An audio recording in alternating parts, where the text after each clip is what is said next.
अंजलि पर लगाया है आरोप। अंजलि ने थप्पड़ मारा है आरती को, मदद मांगी है पंकज पुरोहित से। Hey everyone, welcome back to my channel. Aarti Anjali Awasthi के सीरियल में आप सबको देखने को मिलने वाला है कि गिन्नी ने अपनी घटिया चाल जो है वो चल दी है। कभी भी वो नहीं चाहती है ज़िंदगी में कि अंजलि और आरती दोनों खुश रहे, उन दोनों का मिलन हो और राजपूत हाउस में कुछ भी खुशी का प्रोग्राम हो या कोई भी खुशी वाला लम्हा वहाँ गुजरे।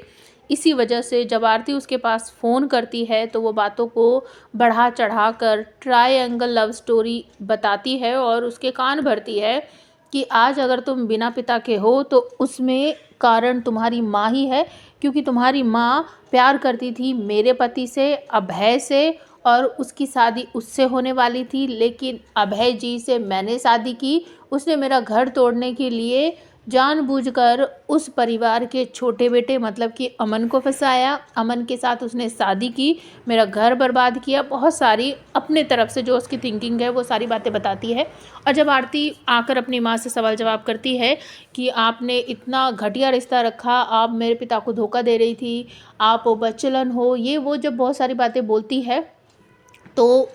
अंजलि भड़क पड़ती है आरती पर। और तभी राघव सिंह राजपूत आकर गिड़गिड़ाने लगते हैं, रोने लगते हैं कि सच में ऐसा ही हुआ था आरती, ये तेरी माँ ना एक नंबर की बचलन औरत है, इसने मेरे दोनों बेटों की ज़िंदगी बर्बाद कर दी, इसकी वजह से मेरा अमन, मेरा लाडला बेटा इस दुनिया को छोड़कर चला गया, तेरा पिता छोड़कर चला गया, मैं अपने बेटे की चिता को आग दिया, इस अंजलि की वजह से इसने मेरे दोनों बेटों की ज़िंदगी बर्बाद कर दी। वो भी अपनी तरफ से जो इनकी विचारधारा है वो आरती के सामने रखते हैं कि ये बहुत घटिया औरत है, इसे हमारे परिवार की धन दौलत जायदाद चाहिए थी, और मेरी माँ ने इसको अभय के लिए पसंद किया था, लेकिन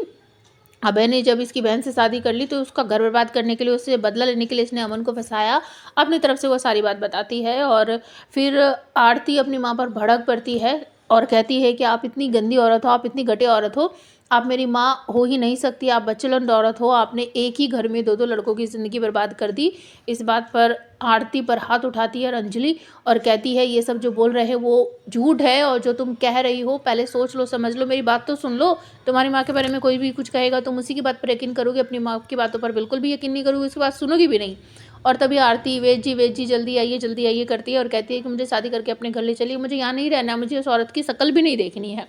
ये सारी बातें हो जाती है। तब अंजलि अपने घर जाती है और वहाँ जाकर अपने पिता को बताती है कि इस तरीके से बातें हो रही है। और तभी अचानक से फ़ोन आ जाता है गिन्नी का, और गिन्नी की आवाज़ पहचान लेते हैं गणेश अवस्थी और कहते हैं कि मैं तेरा बाप हूँ, तू गिन्नी बोल रही है ना, तू इतनी घटिया हरकतों पर उतर गई है कि ना तो तूने अपनी बहन की ज़िंदगी सुधरने दी, अब तू आरती की भी ज़िंदगी बर्बाद कर रही है। मैं तुझे फ़ोन ले लेती और कहती है बाबा मुझे दीजिए 1 मिनट फ़ोन, मैं इससे बात करती हूँ। वो कहती है कि गिन्नी तू ऐसा क्यों कर रही है, क्या दुश्मनी क्या है मेरी से तेरी, क्यों नहीं तू मुझे शांति से जीने देती, अब तो मेरी बेटी की शादी भी नहीं होने दे रही है, तू कान खोल कर सुन ले, अब चाहे भगवान भी आ जाए, आरती और वेद की शादी होकर रहेगी। और इसके बाद अंजलि पहुंच जाती है पंकज पुरोहित के पास, फ़ोन पर बात करती है और कहती है कि मुझे उस गिन्नी और उसके पति का नंबर चाहिए, चाहे कुछ भी हो। मुझे एक हिंट मिली है, मुझे गिन्नी ने बताया है कि अमन जी के खून में उसके पति का हाथ है, तो मुझे सिर्फ एक क्लू दे दीजिए ताकि मैं उस इंसान तक पहुंच सकूं जिससे मेरे पति को मुझसे छीना है।